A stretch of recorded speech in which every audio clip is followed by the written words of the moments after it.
Salut, avant de commencer cette vidéo, il faut que je vous raconte une petite histoire. Encore une fois, si vous en avez rien à foutre, je vous mets le timecode en bas. Attention, hein, je garantis rien sur le fait que cette histoire soit vraiment intéressante, donc m'en voulez pas. Ça fait un petit peu plus d'1 an que j'ai cette chaîne. Un de mes projets c'était de faire la Master Sword de Legend of Zelda. Donc du coup j'avais commencé et tout, j'avais tout fait bien. Sauf que je commençais tout juste dans le prop making et j'avais essayé d'étaler du mastic sur la lame pour la rendre vachement lisse. Le problème c'est que j'étais con et que j'avais mal fait les dosages par rapport au mastic et au durcisseur. Du coup ça avait fait un truc dégueulasse. Alors j'ai laissé tomber ce projet pendant un petit moment et j'avais rien jeté en fait, j'avais caché ça, histoire que personne ne voit cette erreur de la nature. Et récemment j'ai vu la petite figurine de l'édition collector de Breath of the Wild et je la trouvais vachement stylée. Puis j'ai vu ça et je me suis dit que c'était encore plus stylé. Du coup je me suis dit, hey, j'ai une Master Sword dégueulasse, ça tombe bien, le résultat que je veux au final c'est une Master Sword dégueulasse. Alors j'ai entrepris des recherches pour retrouver ce déchet qu'était ma Master Sword ratée et ça m'a pris une bonne journée parce que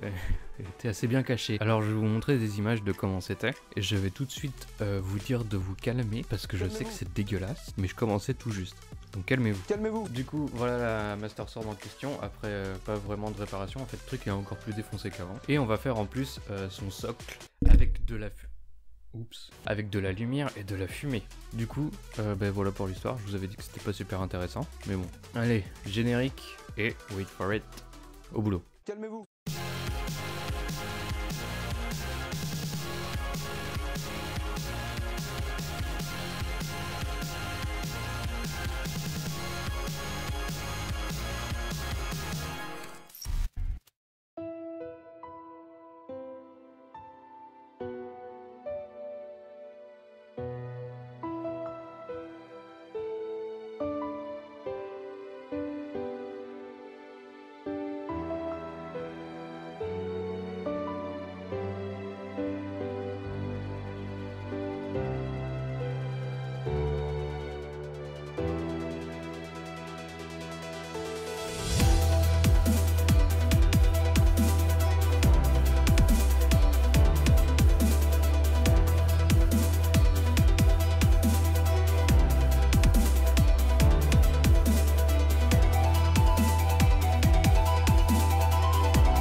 Alors, les fans de Zelda ont été teasés, j'espère que vous ne serez pas déçus. Il y a plein d'autres vidéos sur YouTube qui vous montreront comment faire différents modèles de Master Sword. Le mien va être assez concis parce qu'en fait il n'y a rien de compliqué, c'est super simple. Par contre ce qu'on va voir dans cette vidéo c'est comment faire le socle avec ce système de lumière et de fumée. Et ben on va commencer sans plus attendre, allez. Alors, comme je vous ai dit, la Master Sword ça va aller assez vite. Pour la lame, j'ai simplement utilisé une petite planche de pin de 5 cm sur 1 cm et elle mesure, vu le nez, 70 cm je pense. De toute façon, je vous laisserai les patrons sur la page Facebook. Ensuite, pour la garde, j'avais simplement dessiné la forme sur une planche beaucoup plus épaisse. Genre là, un peu plus de 2 cm, c'est pas mal. Et vous pouvez faire les reliefs simplement avec de l'apoxy sculpt ou l'argile, hein. C'est comme vous voulez selon votre budget. Et pensez à poncer la lame et à lui créer des fissures avec n'importe quel type de scie. Bon évidemment c'est si vous voulez faire le modèle de Breath of the Wild, hein. Sinon vous faites comme vous voulez. Et pour le manche, un simple petit rondin de bois, pas forcément super large. Et je l'ai enroulé dans des bandes de feuilles de mousse verte. Et cette mousse verte, on va la peindre avec un autre vert genre bien dégueu. Un peu comme ça. Ah ouais, et j'ai fait une petite gemme en or aussi dans de la fimo couleur A. Pour la lame, j'ai choisi une bombe de peinture chromée parce que comme vous pouvez le voir, ça reflète assez bien la lumière. Et pour les zones censées être endommagées, j'ai utilisé ma fameuse bombe de peinture couleur rouille. Et ensuite, j'ai utilisé un peu de peinture genre un mélange noir, marron, rouge pour faire un espèce de dégradé. Donc maintenant, on va passer au socle. Déjà, pour faire simple, on va noter qu'il y a 5 couches qui seront nommées ainsi. 1, 2, 3, 4, 5. Découpez 4 triangles dans la mousse d'isolation. J'ai pas de mesure précise, mais faites en sorte que ces 4 triangles soient de la même forme et qu'on puisse facilement y loger ces trucs. Et ça, c'est des diffuseurs d'huile essentielle. Ça va créer de la vapeur d'eau, mais sans passer par de la chaleur en fait. Et j'ai pris 3 petits blocs de LED parce qu'ils étaient à 1€ les 3, donc voilà. Ensuite, sur les couches 1 et 2, on va couper des petits cercles assez larges pour que ces 2 petits pieds de porte puissent rentrer. En fait, ils sont assez lourds pour stabiliser le socle avec le poids de la Master Sword. Et en plus, ils coûtent 1€ pièce et ça, c'est plutôt cool. Maintenant, on va découper dans du plexiglas une forme un peu plus grande que l'espace qu'on a laissé dans les 4 couches. Et ce sera là où on posera tous les trucs, donc découpez ça, faites des trous aux extrémités et vissez tout ça en dessous de la couche numéro 1. Pensez à faire des trous pour laisser l'air entrer pour les diffuseurs et à découper un rectangle de la taille de votre planche pour que votre Master Sword puisse y passer en fait. Et toujours dans le plexiglas, on va découper un petit triangle genre 15 cm de côté. Ensuite découper un dernier triangle dans la mousse d'isolation qui sera un petit peu plus petit que les 4 premiers. Vous prenez le triangle en plexiglas, vous tracez les contours sur la couche numéro 5 et premièrement, découpez à l'intérieur de votre tracé, mais pas sur les traits. C'est important. Ça a l'air compliqué comme ça, mais en fait ça l'est pas du tout. Ensuite, faites une incision pas plus profonde que 5 mm sur les traits. Et refaites une autre incision à 90 degrés. Et vous enlèverez la mousse.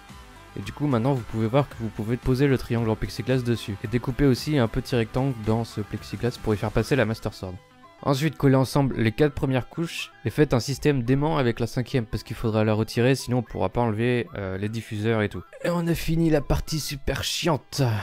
Donc du coup, vous poncez tout ça, vous lissez tout ça et vous enduisez tout de colle blanche ou de colle à bois comme vous voulez. Et vous pouvez commencer à peindre de la couleur que vous choisissez. Perso, j'ai fait un marron foncé un peu dégueu. Et là, on va étaler de la colle à bois et on va utiliser de la mousse pour maquettisme. Et là, je vais sûrement hyper mal dans la vidéo et je vais avoir tous les pros maquettistes qui vont m'engueuler. Essayez de varier les teintes, ça fera vraiment beaucoup plus naturel et réaliste si vous avez différentes couleurs. Et vous serez peut-être en mode, mais pourquoi tu utilises pas de la vraie mousse? T'es con?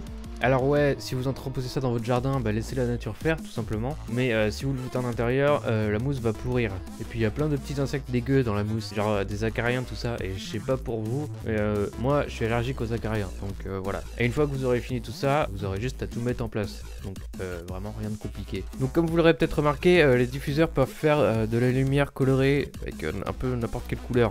Ça n'a pas énormément de sens cette phrase. Donc moi j'ai choisi de prendre du verre et j'ai recouvert les blocs de LED avec du papier assez fin, mais vert justement. Donc après rien vous empêche d'acheter des rubans de LED et de mettre la couleur que vous voulez.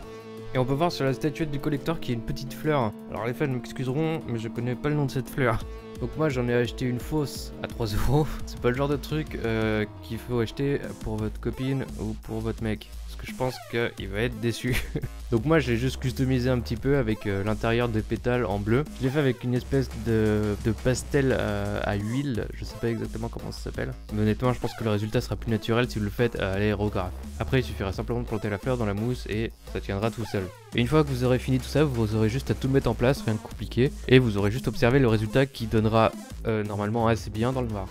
Je dis bien normalement. Après, c'est libre à vous si vous voulez pas mettre de trucs un peu fancy, genre les diffuseurs et les LED, tout ça, bah, vous faites juste un trou pour rentrer l'épée. Si vous voulez pas vous compliquer la vie, vous faites ce que vous voulez.